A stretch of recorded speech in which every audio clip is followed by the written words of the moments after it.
आज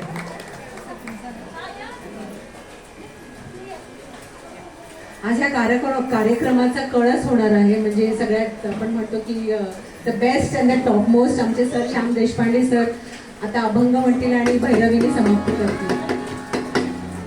तर त्या आता जे अभंग म्हणणार आहे त्याच्याबद्दल थोडीशी माहिती.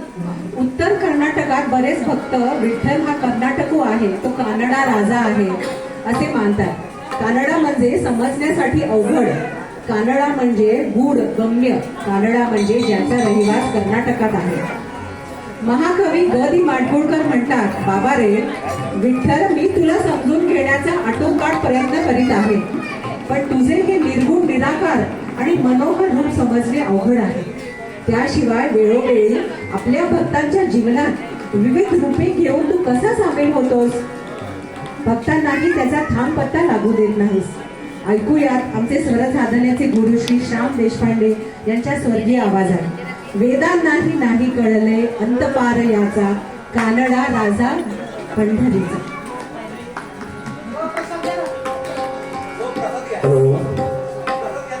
तत्पूर्वी हे सगळे होतकरू शिष्य, हौशी कलाकार आणि त्यांच्या मागे भक्कम उभे असलेल्या आमच्या दिदी सुधा दिदी, त्यांनी हा संयोग घडवून आणला आणि इथे आम्हाला बोलवलं.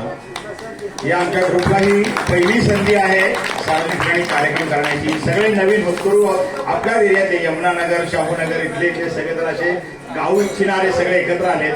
मला जमेल तसं मी त्यांना देण्याचा ऑनलाईन प्रयत्न करतो. आम्हाला प्रत्यक्ष वेळ मिळत नाही, पण त्यात जो तो आपापल्या परीने डेडिकेट म्हणजे स्वतः वाहून घेऊन काम करतोय.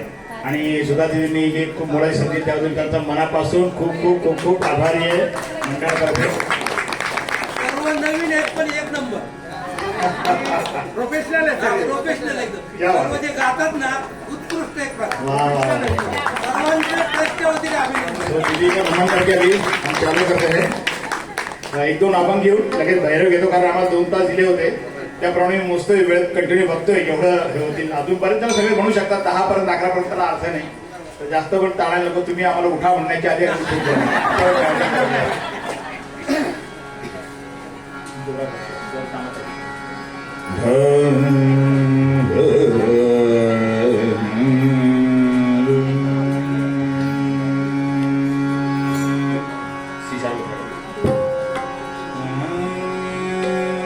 मध्ये येईल भेटेल. ठीक आहे.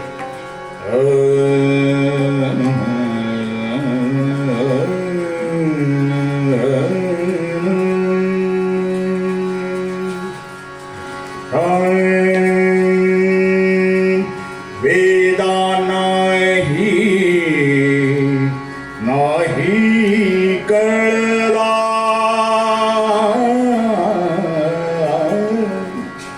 वेदा